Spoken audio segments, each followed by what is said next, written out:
Hey, Pookies. To all my Pookies who are listening to this, thanks for listening. Here's your beautiful quality audiobook. Hold on. We're reading chapter 11, Complications. Everyone watched us as we walked together to our lab table. I noticed that he no longer angled the chair to sit as far from me as the desk would allow. Instead, he sat quietly beside me, our arms almost touching. Mr. Banner backed into the room. Then, what superb timing the man had. Wait. My microphone. Oh, it's fine. Sorry about that.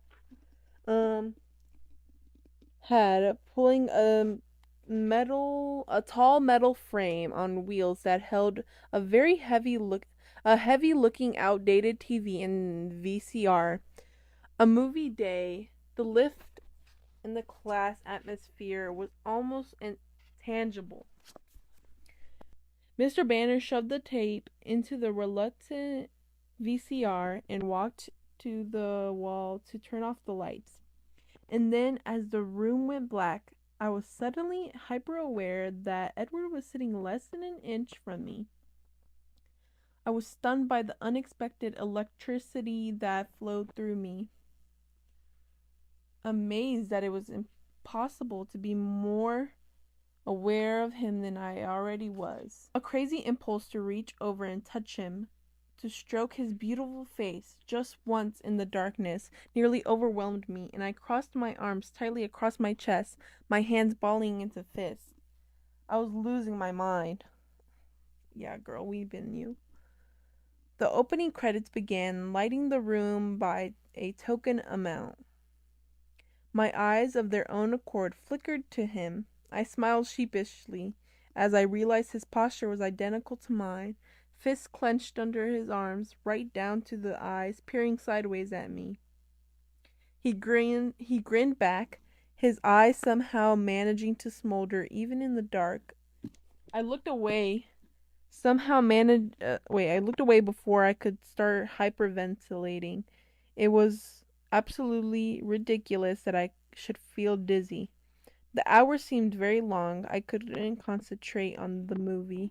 I didn't even know what subject it was on. I tried unsuccessfully to relax, but the electric current that seemed to be originating from somewhere in his body in his body never slackened.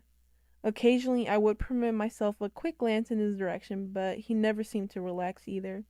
The overpowering craving to touch him also refused to fade, and I crushed my fist safely against my ribs until my fingers were aching with the effort. I breathed a sigh of relief when Mr. Banner flicked the lights back on at the end of class and stretched my arms out in front of me, flexing my stiff fingers. Edward chuckled beside me. "Well, that was interesting," he murmured.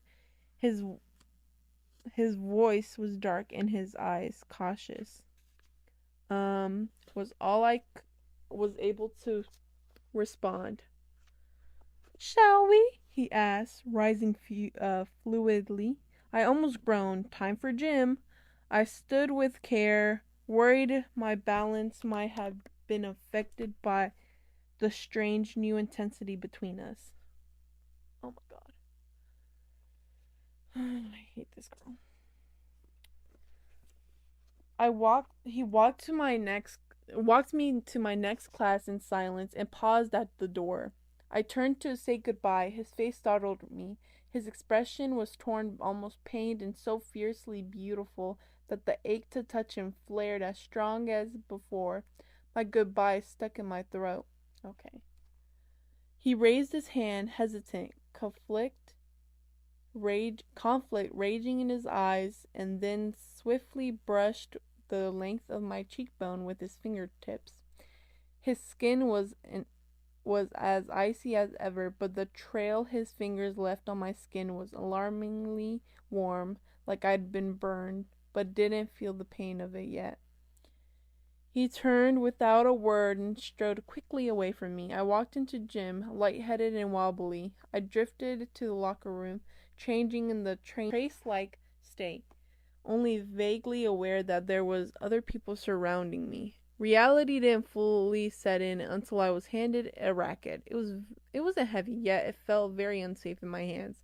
I could see a few of the other kids in class eyeing me furtively. Coach Clapp ordered us to pair into teams. Mercifully, some vestiges of Mike's I'm not fucking saying that word anymore. Still survived. He came to stand beside me.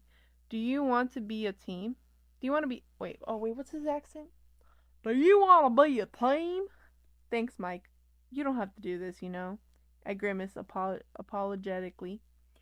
Don't worry. I'll keep out of your way, he grinned. Sometimes it was easy to like Mike. It didn't go smoothly. I somehow managed to hit myself in the head with my racket and clip Mike's shoulder on the same swing. I spent the rest of the hour in the back corner of the court, the racket held safely behind my back. Despite being handicapped by me, Mike was pretty good. He won 3 games out of 4 single-handedly. He gave me an unearned high five when the coach finally blew the whistle ending class. So, he said as we walked off the court. So what? You and Colin, huh? He asked, his tone rebellious.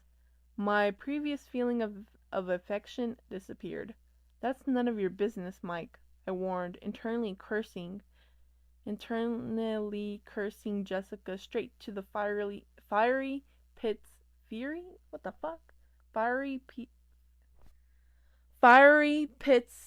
of Hades. I don't like it, he murmured anyway. You don't have to, I snapped. He looks at you like ... like you're something to eat, he continued, ignoring me. I choked back the hysteria that threatened to explode, but a small giggle managed to get out despite my efforts. He glowered? God damn it. Oh. He glowered at me. I waved and fled to the locker room. I dressed quickly, something stronger than butterflies battering recklessly against the walls of my stomach. My argument with Mike had already a distant memory.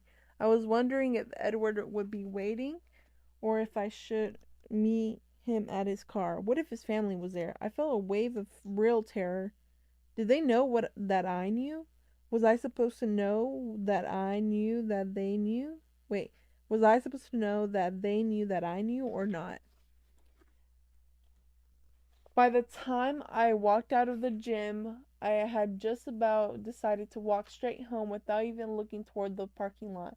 But my worries were unnecessary. Edward was waiting, leaning casually against the side of the gym, his breathtaking face untroubled now. Oh my god. As I walked to his side, I felt a particular sense of relief. Hi, I breathed, smiling hugely. Hello. His answering smile was brilliant. How was gym? My face fell a tiny bit. Fine, I lied. Really? He was unconvinced. His eyes shifted their focus slightly, looking over my shoulder and narrowing. I glanced behind me to see Mike's back as he walked away. What? I demanded. His eyes... Oh my god, I'm so sorry, guys. His eyes slid back to mine, still tight. Newton's getting on my nerves. You weren't listening again. I was horror-struck. All the traces of my sudden good humor vanished. How's your head? He asked innocently. You're unbelievable. I turned, stomping away in the general direction of the parking lot, though I hadn't ruled out walking at this point. He kept up with me easily. You were the one who mentioned how I'd never seen you in gym. It made me curious. He didn't sound repentant, so I ignored him. We walked in silence, a furious, embarrassed silence on my part, to his car. But I had to stop a few steps away. A crowd of people, all boys, were surrounding it. Then I realized they weren't surrounding the Volvo. They were actually circled around Rosalie's red convertible, unmistakable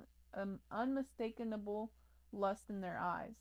None of them even looked up as Edward slid between them to open his door. I climbed quickly in the passenger side, also unnoticed. Ostentatious. Ostentatious. God damn it. Let me Google this shit. Oh, I can't. Oops. Ostentatious, he murmured.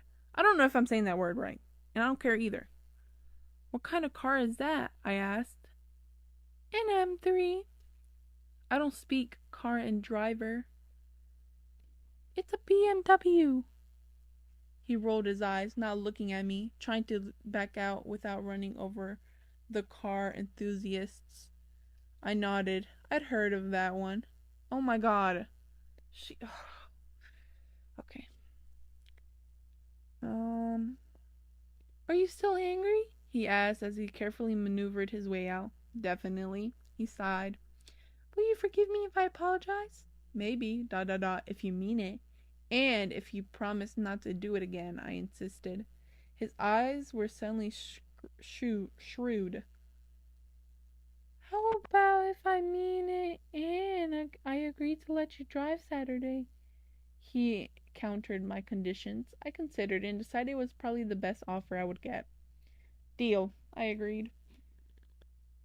Then I'm very sorry I upset you. His eyes burned with sincerity for a protracted moment, playing havoc with the rhythm of my heart, and then turned playful. And I'll be on your doorstep bright and early Saturday morning.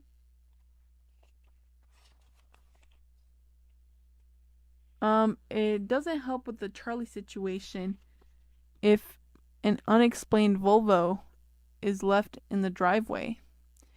His smile was condescending now. I wasn't intending to bring a car. How? He cut me off. Don't worry about it. I'll be there. No car. I let it go. I had a more pressing question. Is it later yet? I asked significantly. He frowned. I suppose it is later. I kept my expression polite as I waited. He stopped the car. I looked up, surprised, of course. We were already at Charlie's house, parked behind the truck. It was easier to ride with him if I only looked when it was over.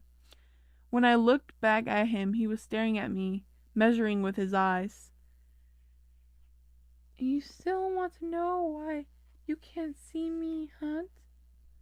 He seemed solemn, but I thought I saw a trace of humor deep in his eyes. Well, I clarified, if I was mostly wondering about your reaction.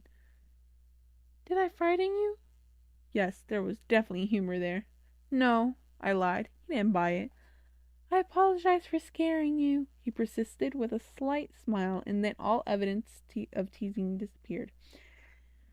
It was just the very thought of you being there while we hunted. His jaw tightened. That would be bad? He spoke from between clenched teeth. Extremely. Fucking weirdo. Because ... question mark. He took a deep breath and stared through the windshield at the thick rolling clouds that seemed to press down almost within reach. When we hunt, he spoke slowly, unwillingly, we give ourselves over to our senses, ... govern less with our minds, especially our sense of smell. If you were anywhere near me when I lost control that way, ... He shook his head, still gazing more morosely at the heavy clouds. I kept my expression firmly under control, expecting the swift flash of his eyes to judge my reaction that soon followed. My face gave nothing away. But our eyes held, and the silence deepened and changed. Flickers of the electricity I had felt this afternoon began to charge the atmosphere as he gazed unrelentingly into my eyes. It wasn't until my head started to swim that I realized I wasn't breathing. When I drew a ragged breath, breaking the stillness, he closed his eyes. Bella, I think you should go inside now. His low voice was rough, his eyes on the clouds again. I opened the door, and the Arctic draft that burst into the car helped my head. Help. Oh my god. I opened the car, and the Arctic draft that bursted into the car helped clear my head. Afraid I might stumble in my woozy state, I stepped carefully out of the car, shut the door behind me without looking back. The world of automatic window unrolling made me turn. The world? I don't know how to say that word. Oh well. Oh Bella? He called after me, his voice more even. He leaned toward the open window with a faint smile on his lips. Yes? Tomorrow, it's my turn. Okay, your turn to what? Oh my god, that's what she says. Your turn to what? He smiled wider, flashing his gleaming teeth. Ask the question. And then he was gone, the car speeding down the street and disappearing around the corner before I could even collect my thoughts. I smiled as I walked to the house. It was clear he was planning to see me tomorrow, if nothing else. The night Edward starred in my dreams, as usual. However, the climate of my unconsciousness had changed. It thrilled with the same electricity that had charged the afternoon, and I tossed and turned restlessly, waking up often. It was only in the early hours of the morning that I finally sank into an exhausted, dreamless sleep. When I woke, I was still tired, but edgy as well. I pulled on my brown turtleneck and the inescapable jeans, sighing as I daydreamed of spaghetti straps and shorts. Breakfast was the usual quiet event I expected. Charlie fried eggs for himself. I had a bowl of cereal. I wondered if he had forgotten about this Saturday. He answered my unspoken question as he stood up to take his plate to the sink. About this Saturday, he began, walking across the kitchen and turning on the faucet. I cringed. Yes, Dad? Are you still set on going to Seattle? He asked. That was the plan, I grimaced, wishing he hadn't brought it up so I wouldn't have to compose careful half truths. He squeezed some dish soap onto his plate and swirled it around with the brush. And you're sure you can't make it back in time for the dance? I'm not going to the dance, Dad, I glared. Did anyone ask you? He asked, trying to hide his concern by focusing on rinsing the plate. I sidestepped in the minefield. It's a girl's choice? Oh. He frowned as he dried his plate. I sympathized with him. It must be a hard thing to be a father, living in fear that your daughter would meet a boy she liked, but also having to worry if she didn't. How ghastly it would be, I thought, shuddering if Charlie had even the slightest inkling of exactly what I did like. Charlie left then, with a goodbye wave, and I went upstairs to brush my teeth and gather my books. When I heard the cruiser pull away, I could only wait a few seconds before I had to peek out my window. The silver car was already there, waiting in Charlie's spot on the driveway. I bounded down the stairs and out the front door, wondering how long this bizarre routine would continue. I never wanted it to end. He waited in the car, not appearing to watch, as I shut the door behind me without bothering to lock the deadbolt. I walked to the car, pausing shyly before opening the door and stepping in. He was smiling, relaxed, and as usual, perfect and beautiful to an excruciating degree. Good morning. His voice was silky. How are you today?" His eyes roamed over my face as if his question was something more than a simple courtesy. "Good, thank you. I was always good. Much more than good when I was near him." His eyes lingered on the circles under my eyes. "You look tired." Oh my god, he's so fucking rude. Why would he say that? Oh, she's insecure now. I couldn't sleep, I confess, automatically swinging my hair around my shoulder to provide some measure of cover. "Neither could I," he teased as he started the engine, and I was becoming used to the quiet purr. I was sure the roar of my truck would scare me whenever I got to drive it again. I laughed. I guess that's right. I suppose I slept just a little bit more than you did. I'd wager you did. So, what did you do last? Oh, that's him. Shit, guys, I messed up. I laughed. I guess that's right. I suppose I slept just a little bit more than you did. I'd wager you did. So, what did you do last night? I asked. He chuckled. Not a chance. It's my day to ask questions. Oh, that's right. What do you want to know? My forehead creased. I couldn't imagine anything about me that would be in any way interesting to him. What's your favorite color? He asked, his face graved. I rolled my eyes. It changes from day to day. What's your favorite color today? He was still solemn. Probably brown. I tended to dress according to my mood. He snorted, dropping a serious expression. Brown?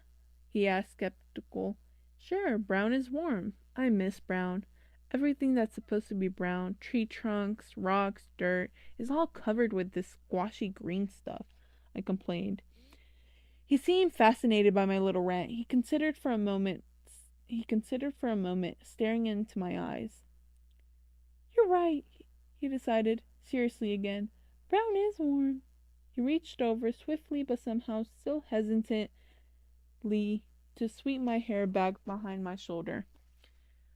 We were at the school by now. He turned back to me as he pulled into a parking space. What music is in your CD player right now? He asked, his face as somber as if he had asked for a murder confession. I realized I'd never removed the CD Phil had given me. When I said the name of the band, he smiled crookedly, a particular expression in his eyes. He flipped open a compartment under his car CD player, pulled out one of 30 or so CDs that were jammed into the small space and handed it to me. Oh my god. I don't know how to say this properly. The bussy to this. He raised an eyebrow. It was the same CD. I examined the familiar cover art, keeping my eyes down. It continued like that for the rest of the day while he walked me to English, when he met me after Spanish, all through the lunch hour. He questioned me relentlessly after every insignificant detail of my existence, movies I'd liked and hated, the few places that I'd been, and the many places I wanted to go, and books, endlessly books. I couldn't remember the last time I'd talked so much. More often than not, I felt self-conscious, certain I must be boring him, but the absolute absorption of his face and the never-ending stream of questions compelled me to continue. Mostly his questions were easy, only a very few triggering my easy blushes, but when I did flush, it brought on a whole new round of questions, such as the time he asked my favorite gemstones and I blurted out topaz before thinking. He'd been flinging questions at me with such speed that I felt like I was taking one of those psychiatric tests where you answer with the first word that comes to mind. I was sure he would have continued down whatever mental list he was following, except for the blush. My face reddened. because until very recently my favorite gemstone was garnet. It was impossible, while staring back into his topaz eyes, not to remember the reason for the switch, and naturally he wouldn't rest until I admitted why I was embarrassed. Tell me, he finally commanded. Okay. After persuasion failed and failed only because I kept my eyes safely away from his face. It's the color of your eyes today, I sighed, surrendering, staring down on my hands as I fiddled with a piece of my hair. I suppose if you asked me in 2 weeks, I'd say onyx. Onyx? I don't know how to say that word. I'd given more information than necessary in my unwillingly honesty, and I worried it would provoke the strange anger that flared whenever I slipped and revealed too clearly how obsessed I was. Oh, girl, we know. It's clear as day. Been since chapter 1. But his pause was very short. What kind of flowers do you prefer? He fired off. I sighed in relief and continued with the psychoanalysis. Biology was a complication again. Edward had continued with his quizzing up until Mr. Banner entered the room, dragging the audio-visual frame again. As the teacher approached the light switch, I noticed Edward slide his chair slightly farther from mine. It didn't help.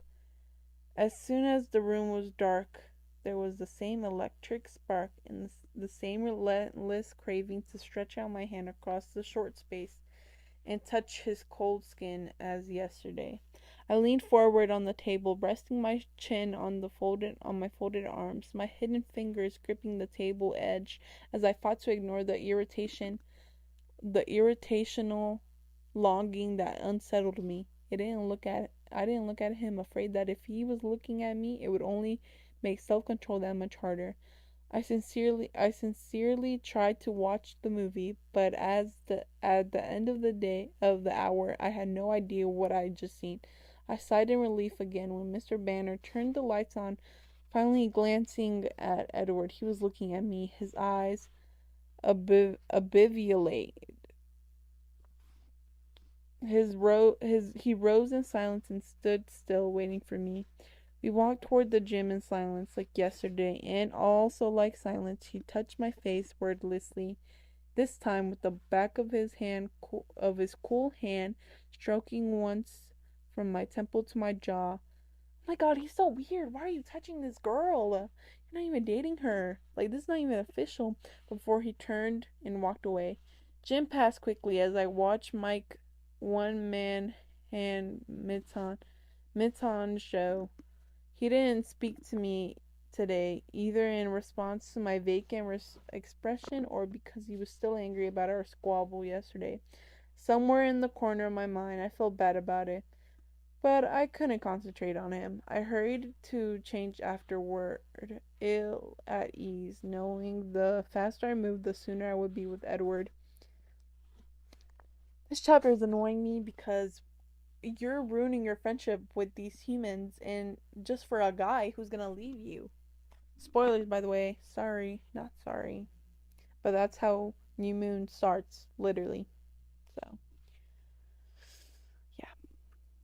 The pressure made me more clumsy than usual, but eventually I made it out the door, feeling the same release when I saw him standing there, a wide smile automatically spreading across my face. He smiled in reaction before launching into more examination. His questions were different now, though not as easily answered. He wanted to know what I missed about home, insisting on descriptions of anything he wasn't familiar with. We sat in front of Charlie's house for hours. As the sky darkened and the rain flooded around us in a sudden deluge.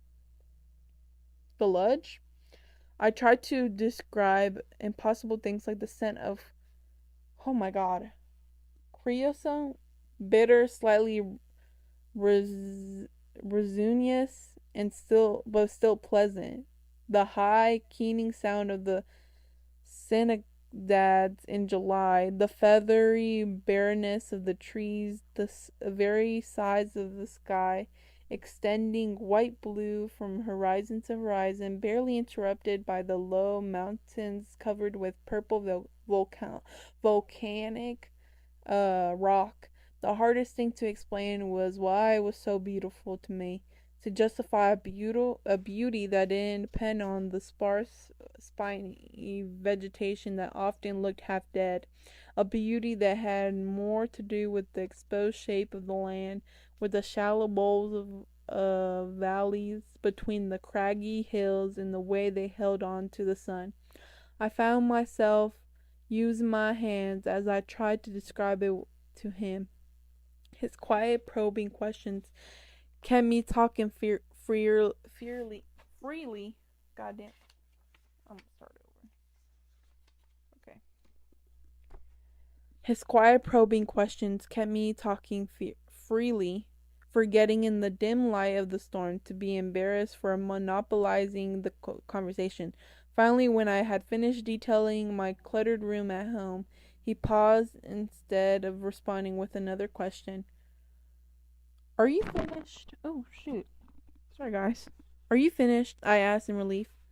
Not even close, but your father will be home soon. Charlie! I suddenly recalled his existence. Oh my god! Charlie is such a memorable character. More than this guy. Like, how do you remember Edward and not remember your pa? Your dad. Your dad, Charlie, like he's such a king. Hello. Um Inside I looked out the rain darkened sky, but it gave nothing away. How late is it? I wondered how out loud as I glanced at the clock. I was surprised by the time Charlie would be driving home now. Oh my god. It's twilight, Edward murmured, looking at the western horizon, obscured as it was with clouds. His voice was thoughtful as his mind. Oh my god, my hand. As thoughts as his mind were somehow far away. I stared at him as he gazed unseeingly out the windshield. I was still staring when his eyes suddenly shifted back to mine. It's the safest time of day for us, he said, answering the unspoken questions in my eyes. The easiest time, but also the saddest in a way. The end of another day, the return of the night. Darkness is so predictable, don't you think? He smiled wistfully. I like the night. Without the dark, we'd never see the stars. I frowned. Not that you see them here much. He laughed. The mood abruptly lightened. Abruptly lightened. Charlie will be here in a few minutes, so unless you want to tell him that you'll be with me Saturday. He raised one eyebrow. Thanks, but no thanks. I gathered my books, realizing I was stiff from sitting still so long. So, is it my turn tomorrow then? Certainly not. His face was teasingly outraged. I told you I wasn't done, didn't I? What more is there? You'll find out tomorrow. He reached across to open my door for me, and his sudden proximity sent my heart into frenzied palpitations.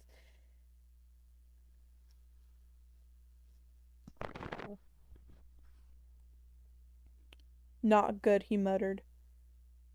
What is it? Oh, wait, that's him. Into frenzied palpitations. Okay, start over. This is start over. But his hand froze on the handle. Not good, he muttered. What is it? I was surprised to see that his jaw was clenched and his eyes disturbed. He glanced at me for a brief second. Another complication, he said glumly.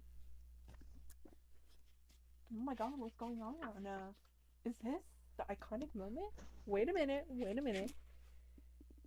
He flung the door open in one swift movement and then moved almost cringed swiftly away from me. The flash of headlights through the rain caught my attention as a dark car pulled up to the curb just a few feet away from us.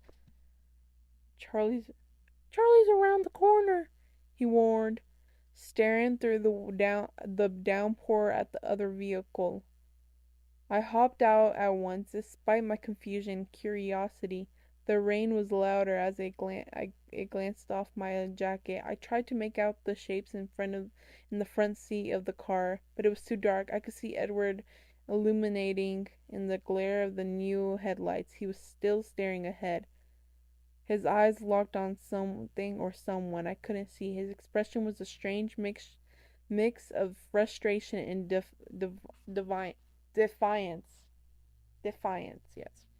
Then he revved the engine and the tires squealed against the wet pavement. The Volvo was out of sight in seconds. It's Jacob.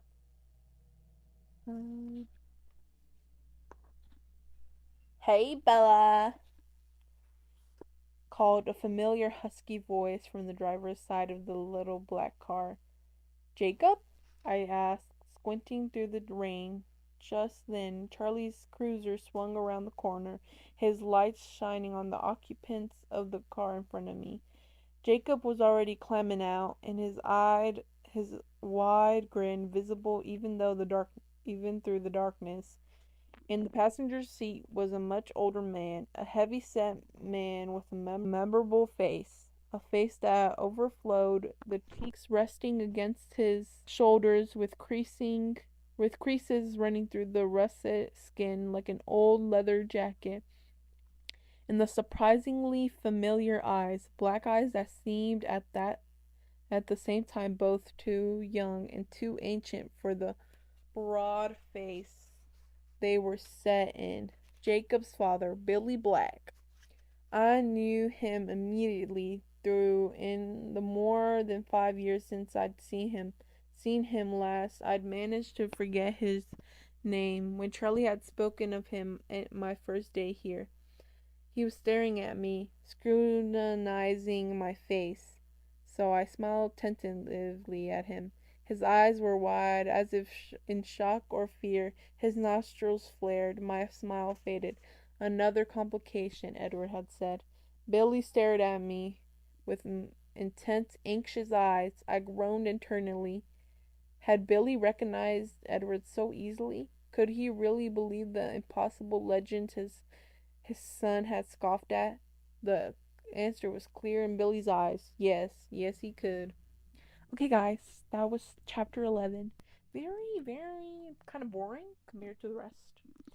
But I feel like these chapters before the baseball scene and before James gets introduced are going to be just boring in general. But honestly, slay. So there's complications. We know what Billy Black knows now. Yeah.